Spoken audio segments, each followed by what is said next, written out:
I'm also very much honored to be with everyone. There are some new faces, there are some faces I know, but we are really grateful that you have joined us for this event. So I'll go straight to the topic I'm supposed to talk about, innovation at UNFPA. We used not to do innovation before, but now we are in it. So how do we approach innovation at UNFPA? It is the same as how others do innovation with the 9 principles, which I don't want to read them, but at least you can, I don't know if you can be able to see clearly, but most of the people in the digital world and the innovation, you all know the 9 principles, but at least one of them is design with the users, which we have always been doing. And I think Jacqueline said clearly, we do with the young people because they have been the target of our innovation. And for us, innovation is a means to an end. Why? Because we have to inclusively co-create and scale up data-driven. So we use data to design our innovation, sustainable and open solutions that can be accelerated to achieve our transformative results. I will show you the transformative results, but Jacqueline has already said that we've got 3 transformative results, very difficult, very challenging to achieve, but with innovation, with your support, we understand we'll be able to achieve. So why do we need to innovate as UNFPA? We have some reasons which has really made us to see that it is high time we use innovation. This is just a complex. It's a diagram with the fact and the reality, but it's a global picture. But I'll take you through some few statistics as well on Tanzania. But there's a lot of challenges facing the world. So we understand the death, particularly contributed to childbirth, has been halved in the past decade. But still, we have people who have, the deaths are still there, are high. And then the sexual reproductive health has been still the leading cause of death and disability. And in the context of COVID-19, actually, sexual reproductive health has been more challenged than I think other areas in health. Because in other countries, even here in Tanzania, we have the data, I think, published. Adam was telling me one day, I think 100 girls, they got pregnancy during the first 3 months of COVID-19 when the schools were closed in this country. And imagine now, we're not locked down, but still we have that. And of course, it was just captured in the papers, but we actually don't know the magnitude of the gender-based violence, but also the pregnancy that occurred during the COVID-19. But these data are even before COVID, just in 2018, 2019. So we still have millions of people who need family planning, but they cannot access for different reasons. And we have people who need humanitarian support. So there's a lot of things that put us as an organization to think that how can we move? Because the challenges are very complex, but also there are some opportunities probably. For Tanzania, that we still also sailing in the same boat, that the population is really going very fast, is high. We are almost 60 million, of course, with 76% being the rural areas. But I think more important, what I put in blue, is the age dependence ratio, which is 85.9, which meaning that we have, as a country, this country is a youthful nation. There's more young people in this country than adult population. But what do we do for young people? So for UNFPA, in Kiswahili we have that, tunapiga jiwe moja, ndege wawili kwa jiwe moja, yeah? We have 2 birds with 1 stone. One is addressing the challenges of sexual reproductive health. The second is harnessing the demographic dividend for this youthful population. Otherwise, you're going to create a problem for the country if you don't think about this youth group. But I think the other one thing which I also want to point out, I think the poverty is also still, I mean, a big percent of 28% is a lot for people who live in below the basic need of the poverty. When it comes to the sexual reproductive health indicators, we still have high maternal deaths. More women are dying. In a year, if you put the 556 per live birth, it's like you're talking of 11,000 women dying each year. I don't think it's a very good statistics. If you think about your mother, your sister, whoever who dies because of preventable reasons, we can prevent maternal mortality in any way. And on top of that, there is more young people who are getting pregnancy. I think the data say 1 in 4, I think, in an easy way, that they are pregnant, so they have the first baby. So, and you see that with the high maternal mortality, which is a bit stagnating, can also be contributed by the childbirth, early childbirth, the teenage pregnancy, because it's like 20% of the maternal mortality are contributed by adolescence childbirth. The prevalence of HIV, you could see that 4.7 is general and overall, but women are more infected by HIV comparing to men. So now this is also a challenging area that it has a gender kind of lens in a way, but also adolescent girls, they are more infected by HIV comparing to their counterparts. The gender-based violence, 40% of people, of women particularly, still experiencing physical violence, and 17% sexual violence. This is not a good picture for the country. So for UNFPA, after all these things, after all this history, after all this data, and the understanding that SRH is a very complex and challenging area or issue, then we said we have to find an innovative way of doing things. Why? Because the traditional way of doing things, it is not going to help us achieve the transformative results. It is not going to help the world achieve the transformative results, but also achieve the 2030 agenda. It is not possible because the principle of 2030 agenda is leaving no one behind.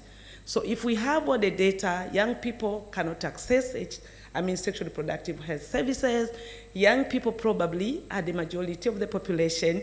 Young people, they are more infected by HIV than the adults.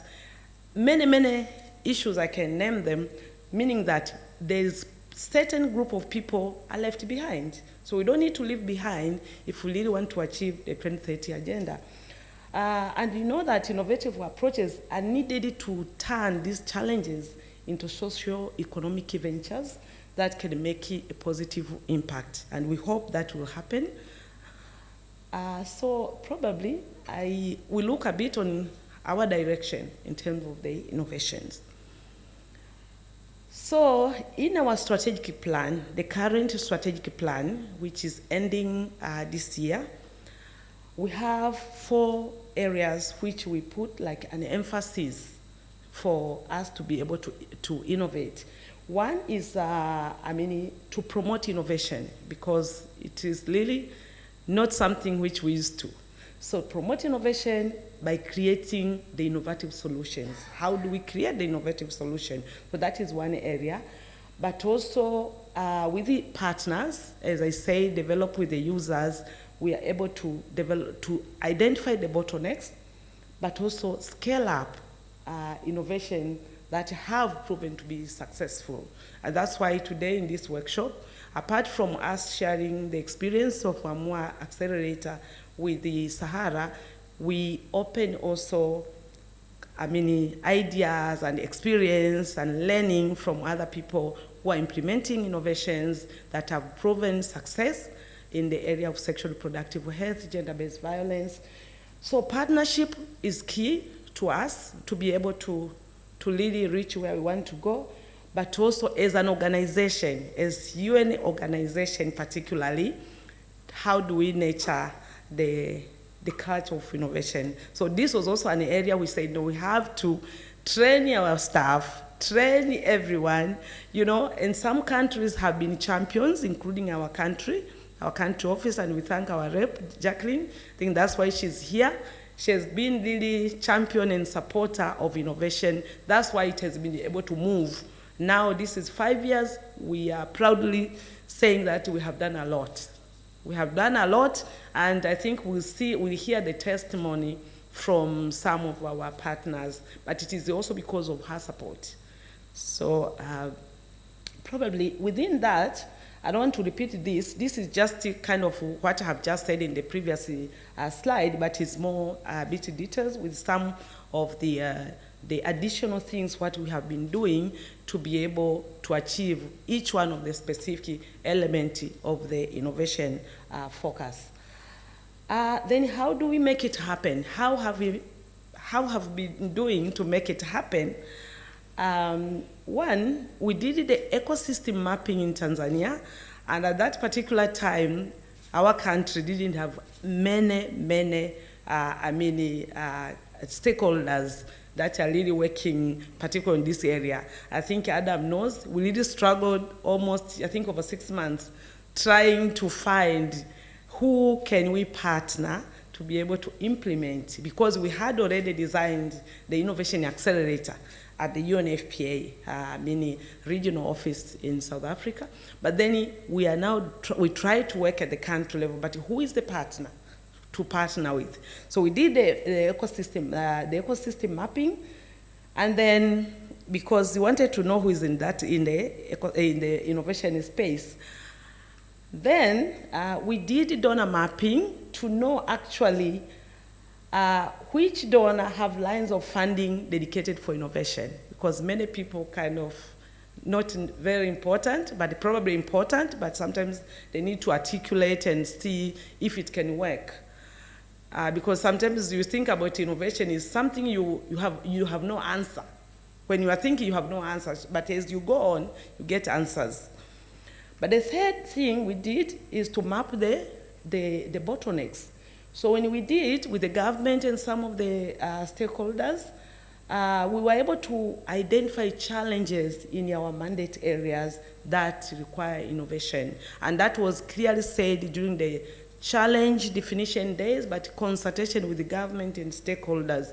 So since 2017, actually we have been able to come with 3 challenges.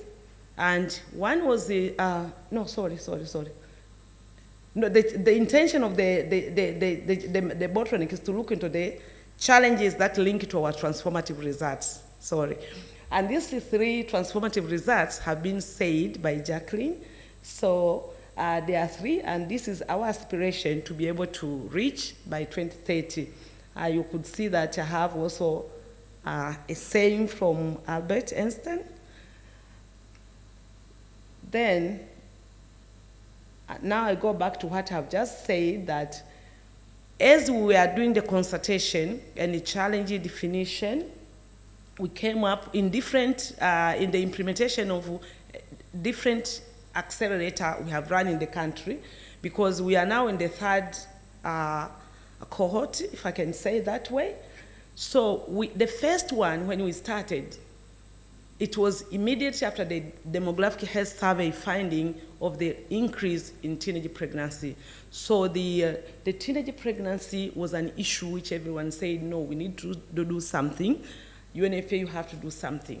Then we said, now, what would be the best solution for us to support the government or the country in the to ensure that we can reduce the teenage pregnancy. So when we started the AMUA, and then young people are the one who gave us this name, AMUA, because we tried to say what would be our name. We can brand this project. Then AMUA, and AMUA, it has the abbreviation, the length form which Accelerated Initiative, Modern Technology, Universal Access to SRH for adolescent and young people. So this was launched in 2017, and then we have now the 3rd cohort that has been implemented. Of course, the 3rd one is ongoing. We haven't finished, but we have 2 the two cohorts that I think the representative from the startups, from these two cohorts, they were here, so you hear from them their experience and what they have done, as well as the impact to the community, particularly the young people themselves. I think this should be my last one. So, since I didn't want to go to the details because Adam is going to talk more of the experience now of running the Innovation Accelerator, and then we hear also from the startups. Otherwise, from our side and from my side, this is just the highlight, a debrief of how we have moved, how was our journey of innovation. Thank you very much.